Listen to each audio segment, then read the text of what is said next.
Are you stuck in the box curriculum and you desire to have a little more freedom in what you provide for a plan for your child's homeschooling? Maybe perhaps you've tried your hand at creating your own and you just couldn't quite figure it out. But maybe you're even experienced this lack of understanding of what it looks to have a Charlotte Mason education. And because of that, you're feeling a bit stuck where you're at. If any of this sounds familiar, I'd like to ask you to invest the next 20 minutes with me as I share with you how you can actually design your own curriculum. I'm Dollie Freeman. I am the host of the Charlotte Mason Mastery and also the creator of the Charlotte Mason Planning Framework. Today, I have an exciting topic that I'm going to be sharing with you. And let me just tell you, this one could easily change your homeschooling. We're going to be talking about the 7 steps to design a curriculum. And talking about today's episode, if you know someone that this would benefit, I encourage you to tag them in the comments and invite them to learn along with you. This is an interactive live show where I will come at the end of the show and answer your questions and interact with you. So anytime during the show, leave a comment and we'll get to it just as soon as I get to the end. So let's get started. This is a long topic and one that I want to make sure that I give you enough information. But before we get started, I want you to take advantage of this free resource. This is something that you can download and work through. It's all filled in for you, and there are spaces for you to fill in the blanks. I'm walking you through 3 homeschool decisions that you're going to have to make when it comes to homeschool planning. You can get that at charlottemasonmastery.com/kit. KIT. I'd love you to stay at the end of the show. I have a free resource for you that I normally reserve just for my paying clients. So don't miss that. Stay with me all the way to the end, and I'll help lead you into what that looks like. All right, let's get started with the first step to design your own curriculum. The very first one is choose your educational type. Now, again, if you have the kit with you, I'm walking you through what this looks like. But the educational type is you have to choose between the educational system and that of an educational method. The difference is how your children will actually learn and how they'll retain. So a lot of people leave the public school system and even the Christian school system, and they plan their homeschooling based around the brick and mortar schooling and what they know from their own education. And therefore they kind of lean towards that educational system instead of embracing and empowering their children with an educational method. I go explain both of them inside the kit, so you're going to want to make sure you have that. That's your very first step. When you have those 2 things cleared, which one you're going to go with, it's easier for you to move forward in making your decision. The second step to design your own curriculum is to identify your homeschool pillars.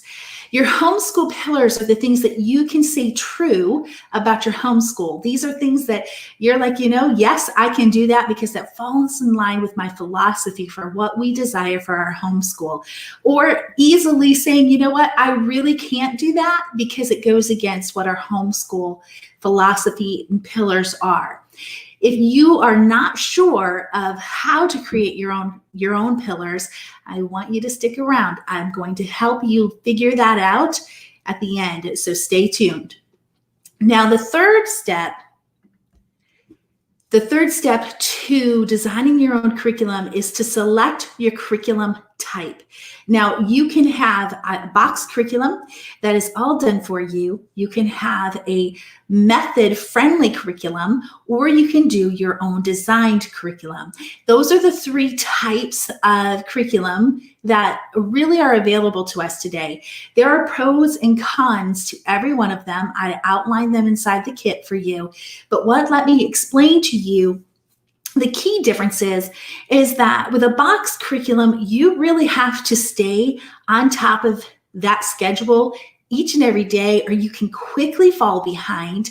If your child is struggling or just need a little more time to absorb the content, you can quickly get into this rush of things.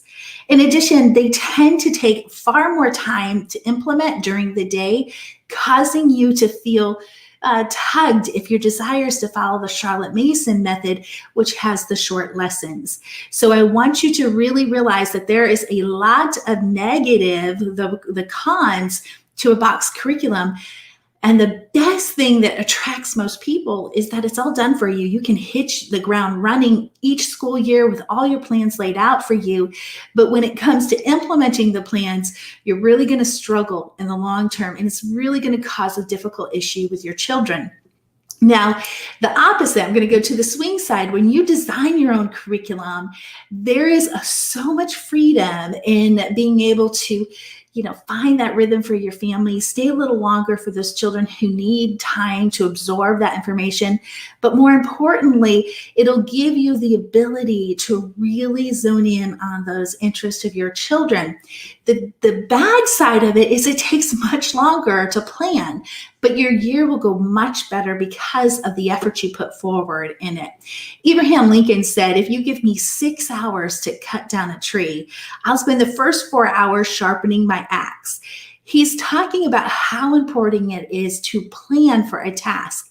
And that's what I really love about designing your own curriculum is you're putting the effort in the beginning. You're planning, you're getting prepared for the task of homeschooling your children long term. And so you're spending less time implementing it versus running into the year already done for you and coming into a lot of problems. So it's where do you want to spend your time and which one's going to be less stressful for you? And I'm telling you, those who decide to step it over into designing their own curriculum find that there's far more pros beyond having your plan for you. So you want to consider that as well. So now the fourth step to designing your own curriculum is to supply curriculum that earns eager attention. This is the key to making sure your children are retaining the information instead of cramming for a test. And this is what I love about Charlotte Mason's method is it really helps you solidify those aspects that will earn your children's earnest attention. Earnest attention is the only way that education truly happens. So when you are having a box curriculum and it's not designed based on your children's interest, the chances of them really getting that earnest attention is slim to none. And then you're going to have your children daydreaming. Their attention span's not going to be there for you. You're going to be struggling with bulking at every assignment that you give. And that's where the struggle happens as you get into your school year.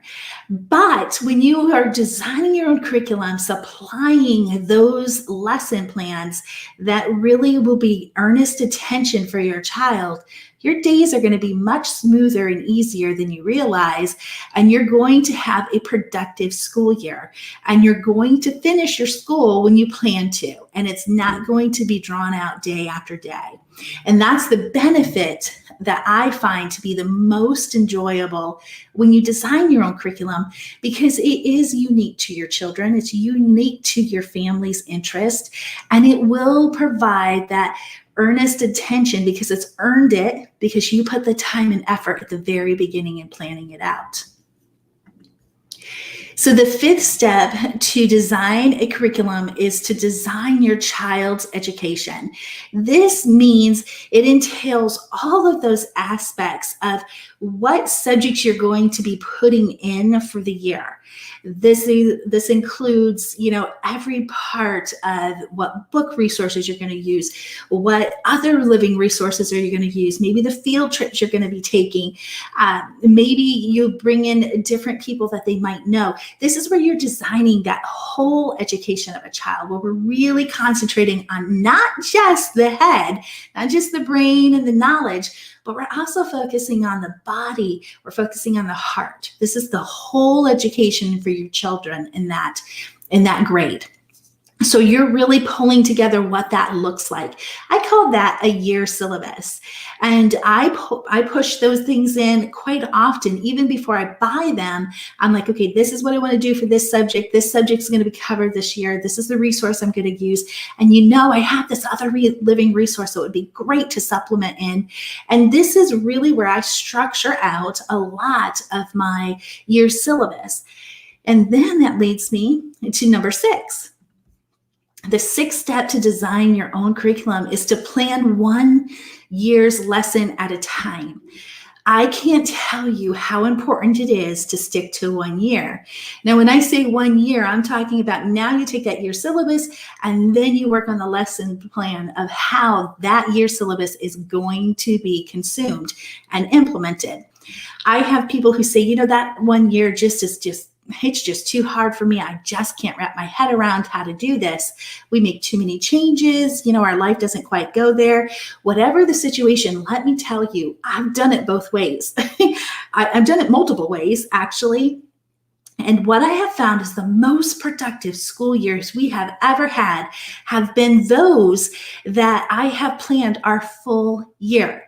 Now, I will tell you this, I have always made changes. There are the key strategies of when to make changes and when to stay true to them. So when you plan out a full year, you have a roadmap. No one starts out on a journey and plans just one section of their trip. They plan the whole thing. And I want you to think of your school year that way. And then number 7 for designing your own curriculum is focus on the 4 sole ends of education. And I'm going to just tell you really quick, those 4 sole ends of education, you can watch in detail last episode, but they are physical, they are knowledge, moral, and conduct. Those are the 4 things you want to be thinking about. Oh, religion, but that's the part of the conduct. I go into details about those 4, but you want to just focus on all 4 of those. Don't just focus on the knowledge. Don't just focus on the academics. By doing that, you're not getting the heart, mind, and body into your child's curriculum. So you want to focus on all 4 of those as you're implementing. Now, there are a lot of steps, and I know that, but I want to make sure that you grab this resource, charlottemasonmastery.com/kit. This will help walk you through those steps. But I have a resource that I want to tell you about that I normally hold for just my customers, my clients. This is me coming and showing you how to do these things the Charlotte Mason way. This is the Charlotte Mason Planning Simulcast. I normally call this a boot camp, but for this particular aspect, I'm live streaming in more than one place, so it's called a simulcast. It's the same information, but this is completely free for 5 live days where I'm coming live, I'm walking you through. It's a 26-page resource. I will help you figure out what it looks like to plan the Charlotte Mason way. You can register at charlottemasonmastery.com/plan. It starts May 10th. That's Monday. I'll be live at 1 p.m. Eastern Daylight Savings Time. And when you come live, I'm going to be able to also not only teach you what's normally reserved for my clients, but I'll also answer your questions. So this is a wonderful resource. You do not want to miss it. This is one of the best things that I can do for Charlotte Mason parents who are really trying to implement this way with homeschool laws and making sure that they're doing all they can for their children's education. So now at this point, I come into the comments and answer any questions and interact with you guys. So if you have any, go ahead and post them really quick. Right now, I'm not seeing any. While I wait, I'm going to post these links in really quick as I'm waiting for any comments. Mastery.com kit. That you want to make sure you get because that will really walk you through every step that I'm talking about. And then take some time to review the last few weeks. It'll also help give a little more content to each of these 7 steps to designing your own curriculum. And then if you are ready to let me help walk you through how to plan the Charlotte Mason way, just go to charlottemasonmastery.com/plan, and then you'll be able to go ahead and do that. I'll tell you, this series that I've been going through about homeschooling planning has been one that I have thoroughly enjoyed delivering to you all. But more importantly, I am so excited to have you register and join me for the simulcast on Monday, which is why we're not having a show next week. I'll be really busy in the communities helping those Charlotte Mason parents who are really trying to understand how to wrap their head around the Charlotte Mason planning aspect. And let's be more like Abraham Lincoln, where we take those 4 hours of preparing for the task and spending just 1/3 of that time implementing it. You will find smoother and easier days so much faster when you master the skill of planning. It's so important. And delivering the curriculum that will give earnest attention with your children. You won't believe the results that will happen in just one short year of you planning out a full homeschool that way. All right, I'm still not seeing any comments today, so I want to thank you for showing up and going through this training. And if you have any questions, you can respond to this or email me at info@charlottemasonmastery.com. I look forward to next time, which will be in 2 weeks. Until then, bye for now, and I hope to see you in the Charlotte Mason Planning simulcast. Bye for now.